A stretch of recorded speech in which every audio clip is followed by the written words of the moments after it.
Good evening, ladies and gentlemen, and welcome back. We hope that your weekend was a great one. It is 6 o'clock, and that means it's now time for our daily English Flash News edition, in which we have prepared a translated version of the Albanian news. In today's news, the governments of Albania and Kosovo held their second intergovernmental conference today, this time right here in Tirana. Before the meeting began, an official reception was organized to welcome the cabinet of Kosovo. Prime Minister Edi Rama delivered the opening speech of the conference. Albanians need balance, he said, and they are simply asking for what they deserve. Albania and Kosovo deserve attention and require a strategic approach. The model of coexistence that we exhibit is an example for all of Europe, said Prime Minister Rama. The Prime Minister openly expressed his disappointment with the EU regarding the issue of visa liberalization for Kosovo.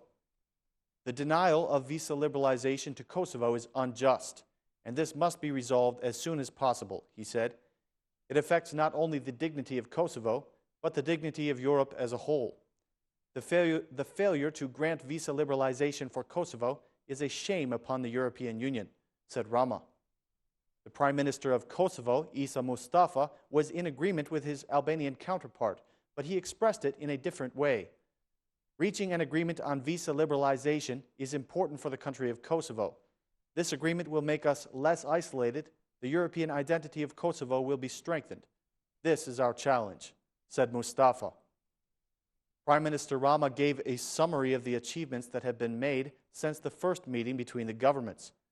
Prime Minister Mustafa was somewhat critical of the economic cooperation between the countries. He feels that it needs to be strengthened. The meeting was concluded with the signing of 11 different cooperation agreements between the two countries.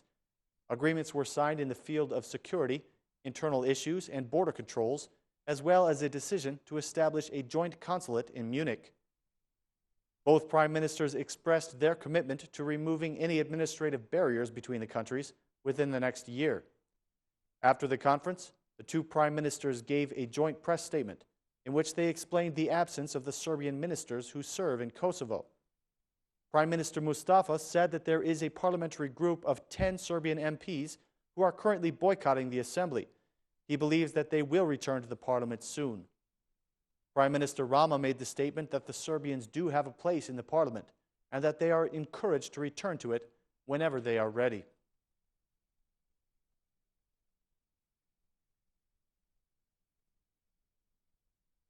Tom Doshi has submitted an official appeal to the prosecution to withdraw from their request to arrest him. His lawyers submitted the appeal today to the general attorney, claiming that the request is in violation of proper procedures.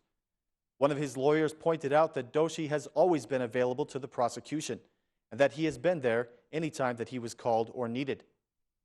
Mark Frroku, the other MP that the prosecution wants to arrest, issued a statement to the media today. He made the claim that the accusations against him are politically motivated and that he refused to allow the prosecution to search his home. Frroku said that his name has been unfairly dragged into this issue. He clarified that the vehicle that Durim Bami was driving at the time of his arrest does not belong to him, as the prosecution claims. According to him, he sold the vehicle some time ago, and he still has the bill of sale to prove it. The prosecutor of serious crimes has referred the case to the general prosecution, who has submitted a recommendation to the parliament to arrest the two men for perjury.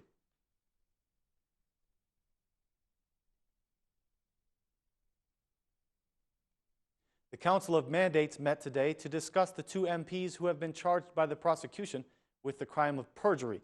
The council was convened in order to review the request of the prosecution to arrest these two men. However, when Tom Doshi did not show up for the council, they decided to postpone the meeting for 2 more days. Tom Doshi sent his defense lawyer on his behalf, bearing a medical report saying that he was sick. The report says that he will be ready to present his defense in 2 days' time. Doshi's request was accepted and the meeting was postponed until Wednesday. After the meeting, the Democratic MP Edward Halimi made a statement. He said that Frroku and Doshi must come and answer the questions of the council.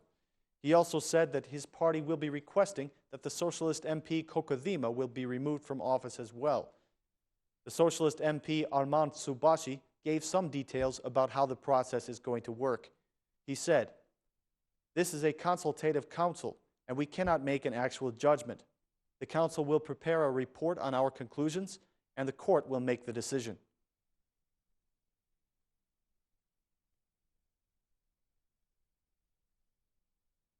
The Democratic Party has prepared their new proposal for the decriminalization of the government. Awerd Bashi, who represents the Democratic Party in matters of law, announced that they are requesting to change the Constitution in order to remove the incriminated. According to him, this change is an urgent matter, and the Democratic Party will present all of their proposed amendments on Wednesday. The Democratic MPs also invited the majority to make its own proposals for the process of removing people with criminal records. The Democratic MP Edward Halimi welcomed this idea. He said, "The majority is welcome to give suggestions for the process of decriminalization. Our draft shows the willpower of the opposition to solve this problem." The Democratic MP Strazimiri said that the opposition is committed to fighting crime in the government and that everything now depends on whether the majority will join this fight. The Democrats made it clear to the government that if they do not accept their amendments, they will face the protest of the opposition and the citizens.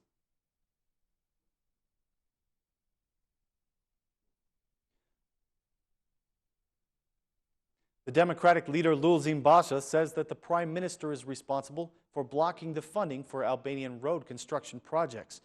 The mayor of Tirana claims that the government has blocked 86 projects so far. However, according to him, the Prime Minister will be held accountable for this in the local elections on June 21st.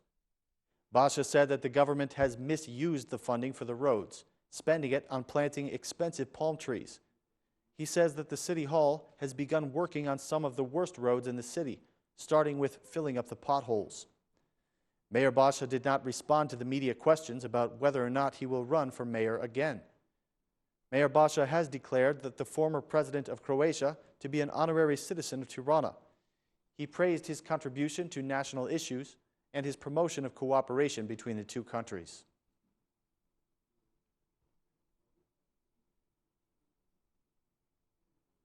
One particular company in Elbasan is offering a great deal of employment opportunity to the citizens there. The company Kurum has employed about 800 people so far, and it is continually seen as one of the best opportunities for employment. The company is one of the few companies that was not destroyed back in 1990 when communism fell. The company went through great changes in the years afterward, when it was taken over by a Turkish firm, a company called Kurum. They say that the reason for their success is their advanced technology, which is on par with the EU standards. Secondly, they say that their workers make all the difference, and they are responsible for the development of the company since the communist days. The Aura News camera team has taken a detailed look at the conditions of the workers in the company, as well as the technology that is used. The company offers a great opportunity for employment to the people of Elbasan.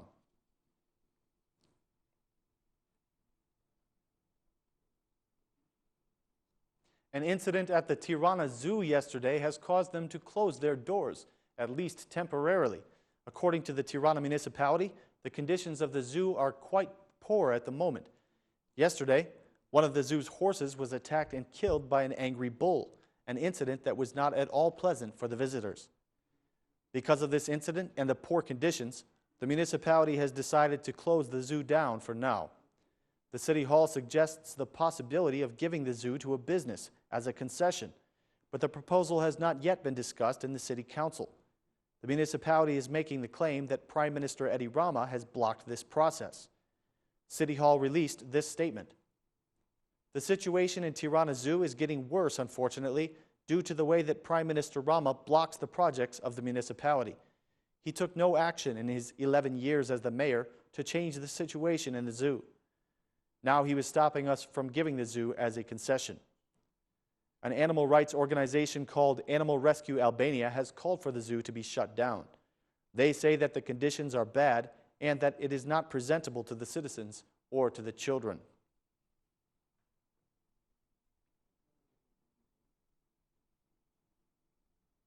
Ladies and gentlemen, that's all the news for this evening. Thank you for watching. Please join us again at the same time tomorrow for more Albanian news in English. Thanks, and have a great night.